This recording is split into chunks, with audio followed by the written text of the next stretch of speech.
Hello guys, welcome back to Run the Atlas. Today we're doing something a little different. As you can see, I'm not traveling, I'm in my kitchen. And that's because there's a travel ban happening right now, which means there is no travel happening until who knows. So I want to encourage responsible travel from you guys as well. Be sure to stay home. That doesn't mean we can't wanderlust. In fact, there's many times where we're not able to travel. We either are saving up funding, we have other priorities, or maybe there's a travel ban. So I want to share with you some of the ways that I get inspired to travel from the comforts of home.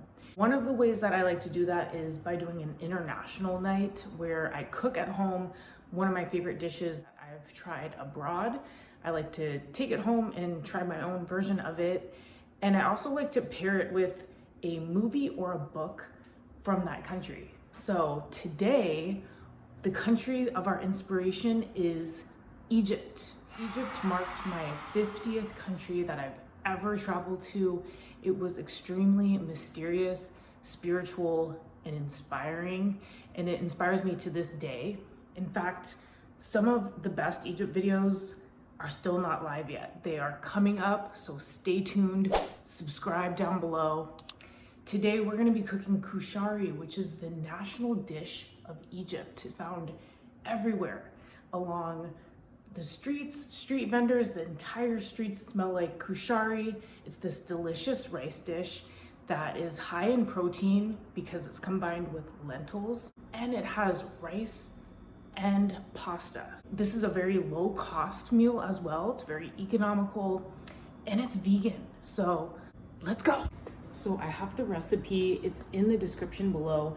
I borrowed it from an Egyptian blogger who is from Port Said, and she recommended to do it this way. So if you are from Egypt, please chime in below and let me know how this recipe compares with the ones that you make at home. So first of all, you're gonna need parsley, which I actually took some shortcuts. This is already chopped. I have salt and pepper. I also have lentils. This is one of the main staples of this dish. Rice, onion, some seasoning, organic extra virgin olive oil, pasta. It's made of semolina wheat, which is very high in protein. And then we have garbanzo beans. Some fresh tomato sauce. If you want to purchase from Amazon Prime, I'm going to link everything in the description down below so you do not have to go out to the stores. So like I said, this is vegan. This is also high in nutrients. It's got about 8 grams of fiber per serving and about 10 grams of protein per serving, which is really great. Did I mention that this is dinner in a movie? So I'm watching The Spy Who Loved Me, which is a James Bond film that was set in Egypt. Let's get cooking.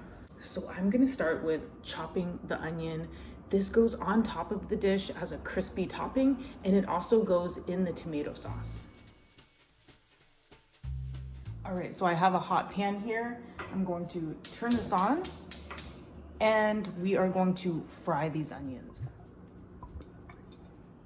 Now that it's gotten all bubbly, in they go. Sizzle, sizzle, sizzle. Now while that is sizzling, I'm going to make a drink that I tried in Egypt called hibiscus tea, herbal tea, and it's really delicious. You can buy it in the link in the description below. And what's great is that it's caffeine free, and basically you just need a tea bag and some sugar. It's getting nice and toasty. So our recipe calls for 1 part lentils, which is about 1.5 cups, and 1 part rice.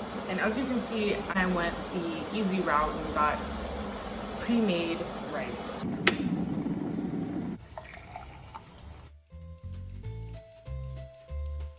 So in Egypt, when I tried the hibiscus tea, it was very sweet. So I'm gonna put some raw unfiltered honey inside. Ooh, it smells so good in here. These onions are just about ready to go. So I'm just gonna drain them a little bit and let them dry out. Now in that same pan, over a much lower heat. We're gonna cook the rest of the onions and mix it together with some of our spices and tomatoes. Cheers. So good, very refreshing, very floury. We're checking in on our movie. We're actually at the scene. So this is the Karnak Temple in Luxor, and it is mammoth. There are so many beautiful columns. And if you want to watch our vlog, link at the top here. All right, so in these bowls, I'm going to put our ingredients: the garbanzo beans, the lentils, and the rice. So while this is happening, I have the onions. They're becoming translucent here, and then I have a giant pot where I will be cooking the pasta. And I like to flavor the pasta water just a tad, so I'm adding a little bit of olive oil. Now for this rice, maybe you guys won't be using a rice cooker ever again after you see how easy it is to steam this.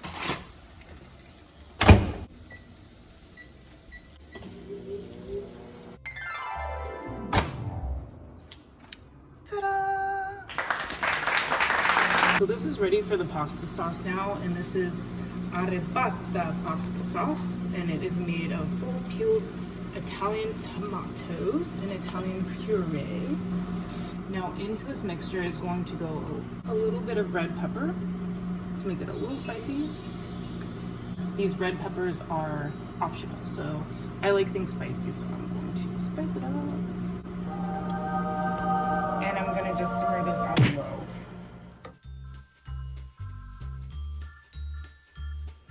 I added about half of this pasta into the pot. Stir it up. And my goal is to make this al dente, which means not quite fully cooked. Everything is simmering. Time for a tea break. I miss Egypt. And the tomato sauce is simmering nicely. Alright, it is time for a little taste test. Done. So now we have everything all lined up. We have the rice, the lentils, garbanzo beans, tomato sauce, the pasta. We are going to assemble this. Let's go. There's a very specific presentation on this. It's kind of like a layered presentation. So let's see how to do it. Get this bowl here. The rice goes on the bottom.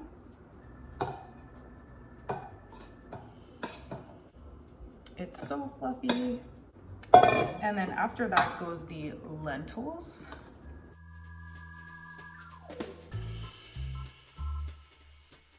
The pasta goes on top.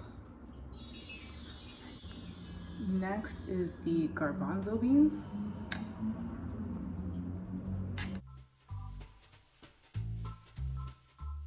Now, finally, is the sauce.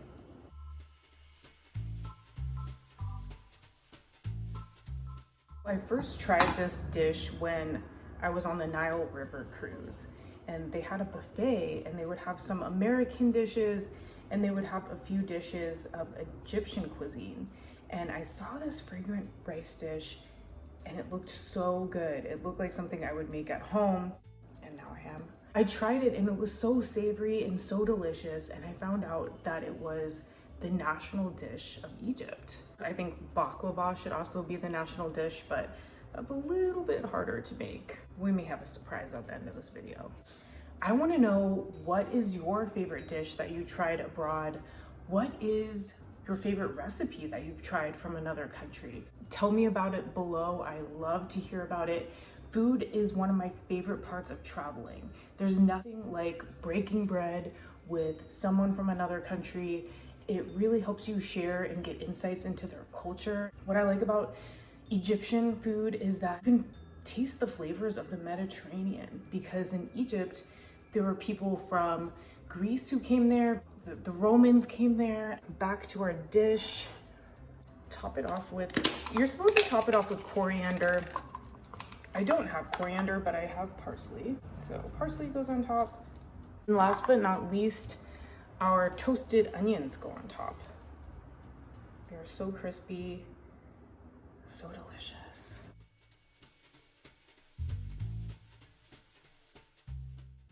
All right, so International Night has begun officially.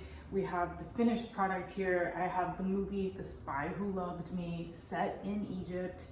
I have my hibiscus tea, which I have turned into an iced drink now. So now it's time to try Koshari. Try a little bit of everything.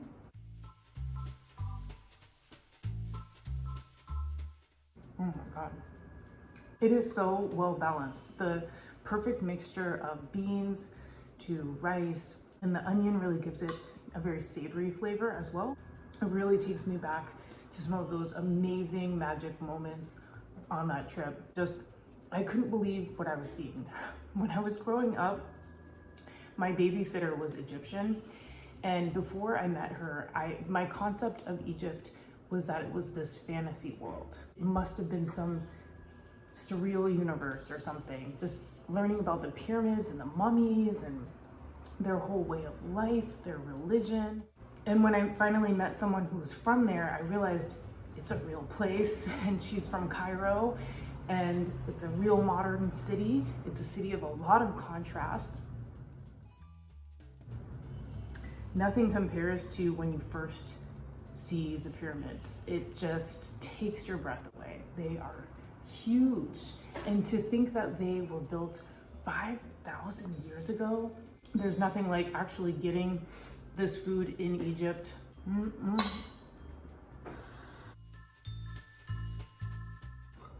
So how are you guys wanderlusting from home? Do you do an international night like this? Do you look at old photos? Do you make playlists from some of the countries that you've been to? There's many different ways of really feeling and putting yourself in the state of mind of that country. Now, I did say I have a little bit of a surprise. And that surprise is baklava!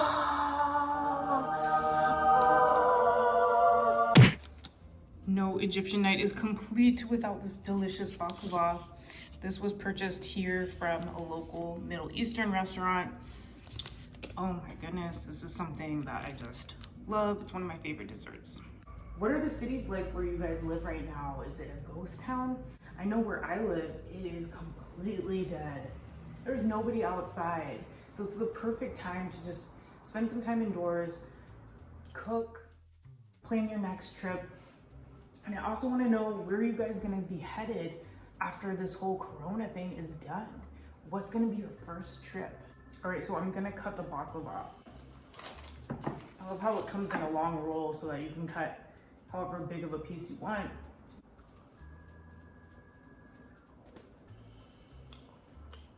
Wow. Do you know, when I went to Egypt, we went to a restaurant at our hotel that must have had at least 10 different kinds of baklava.